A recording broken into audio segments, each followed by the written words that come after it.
We're starting off the video today with some bad news, and it's because Fortnite and iOS. If you've missed the last couple videos, Fortnite has won the battle in the United States against Apple to return to iOS. Basically, Apple is now forced by law to allow all apps to use a separate payment system than the Apple system, which means that all these apps can dodge the 30% Apple tax that has been around for all this time, and this is what Fortnite was fighting against. The point is, Fortnite won the battle, and Fortnite is supposed to return to iOS in the United States this week because of that. So what happened is Fortnite submitted to Apple for review, the Fortnite app, of course, so that they can launch again in the App Store in the US. Apple states that 50% of apps are reviewed and approved or declined within 24 hours, and over 90% of reviews are complete within 48 hours.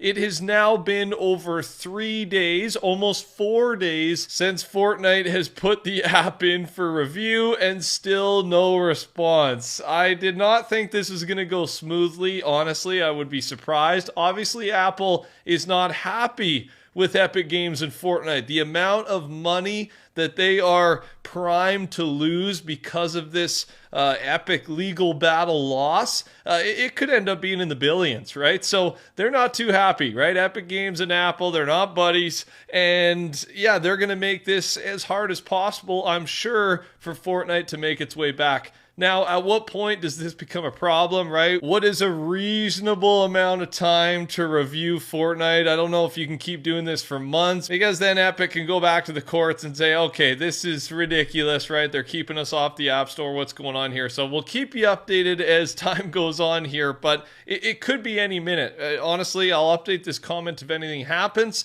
and iOS is set to be on the App Store like very, very soon. We're just waiting on Apple's approval. Now, some big news in the Fortnite world. Fortnite are working on a release glider mechanic, but you can also take fall damage if it's done too high. So my understanding here is this is a big change. So, you know, right now there's like that minimum height where your glider automatically pulls, right? When you're dropping from the battle bus, you go to a spot, there's a spot where everyone's pulling their glider, depending on, you know, if there's a mountain below you or it's just ground level, water level, whatever it is. The point is now with this release glider mechanic, you'll be able to go from glider to just falling at any point. But if you time it wrong and don't re-pull your glider in time, you will take fall damage. I'm a big fan of this change because it'll add a lot of skill to timing your drop and doing your drop right. It just depends how this works, right? Like, are we still going to have to auto pull and then you just got to let go of your glider again? My thought is there's going to be no more auto pull. You could just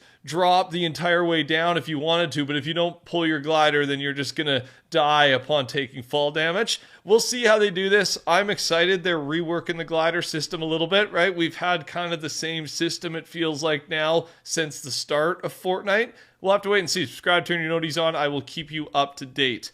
Now, more news on the newest cosmetic type coming to Fortnite, I assume next season, possibly in the Battle Pass next season. It's the new companions or the pets. Couple things to note about them. We will be able to name them plus edit their names. So you got your pet walking around, it'll be on the ground, right? Walking around beside you in game, purely cosmetic, no pay to win happening here. And yeah, you can give a name to this guy. I don't know if it'll display or if it'll just be in the lobby for you to see. But then another piece here is most or all existing pets currently will be ported as companions, right? So we're going to see a lot of these guys that were on the back blings, pets on a back bling. I assume they're not going to delete them or anything. Maybe they're just going to change them over completely into a pet. So yeah, you'll be able to have a lot of these guys and much more walking around as companions. Last video, I talked about very good, huge news about Fortnite's new permanent sale on all V-Bucks, right? If you make purchases in Fortnite using Epic's payment system, here is what you would get back, 20% in Epic rewards. So I talked talked about this, but I didn't actually break it down for you. So for example, 1,000 V-Bucks, $9, you're getting $1.80 back, and then obviously all the way up to 13,500 V-Bucks, $90, you get $18 back. This also applies to real money packs. So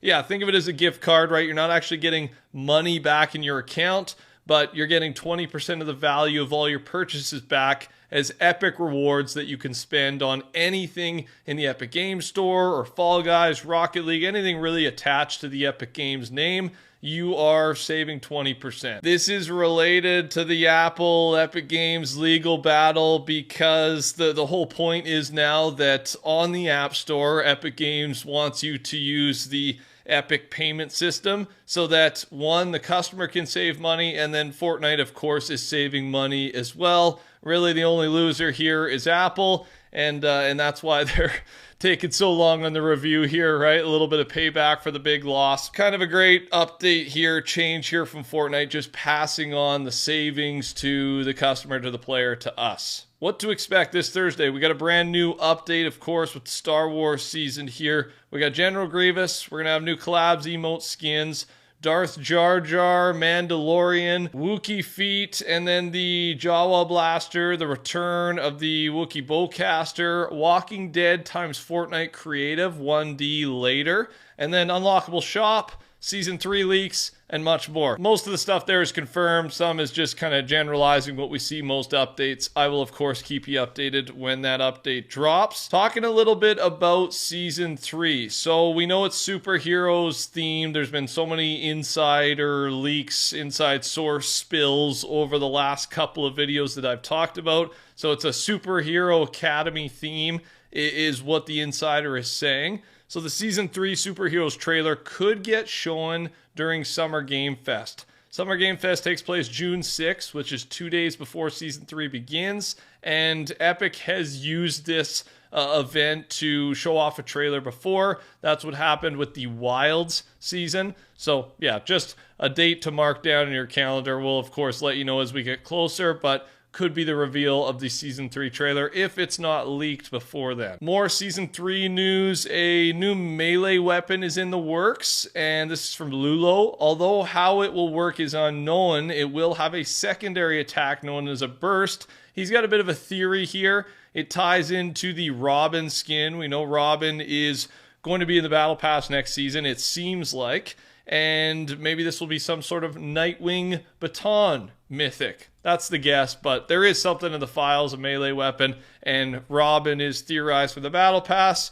Putting 2 and 2 together, decent guess. We do have a leak here of all the Season 3 code names. So we don't get a ton out of this, but maybe the code name will help you make an educated guess on what one of the skins could be. So possibly the Battle Pass stuff, Bent Baton Flip, Ashen Magnus, Lazy Liz, Forward Lake, Robin's codename is unknown, Moral Core Clove, and then some unknown stuff here, Spatial Travel, Polarity Wind, and Mist Raven. A reminder, these are all the superhero themed skins that were in a Fortnite official survey from 9 or 10 months ago. We're expecting to see a lot of these skins next season, and a lot of them in the Battle Pass, just based on the leaked theme, and then all of these guys having that original superhero look to them. Also, it's not really new news here, but Riot Games co-founders once again made it clear that there's currently no intention to renegotiate the Fortnite Arcane deal with Epic Games,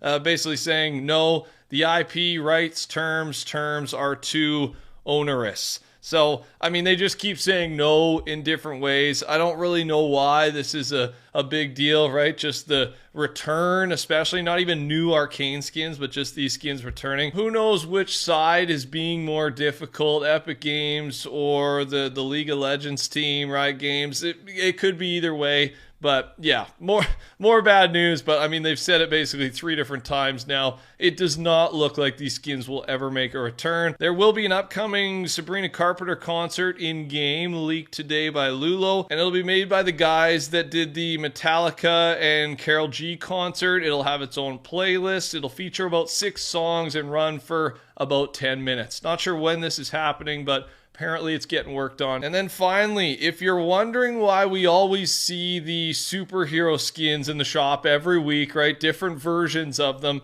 It's because they sell a lot. It also might tell us why we're getting another superhero season here in just under a month. But with this new today's best sellers shop category, right, it was just added. It gives us an idea of kind of what the most popular skins and cosmetics are of the day. And HypeX put a tweet out. They're still number 2 and number 3 best selling today. This was a couple days ago, despite returning a lot for years. So this category is just going to help us understand maybe why we see some skins return once a year and some others return once every 2 weeks, right? And the superhero skins, superheroes sell, right? That's kind of the lesson here. And because of that, a superhero academy theme next season is not as big of a surprise. That's all I got. Thanks for watching, you guys. Touch that like button, click the camera, Roger. Take care. Talk soon. Goodbye.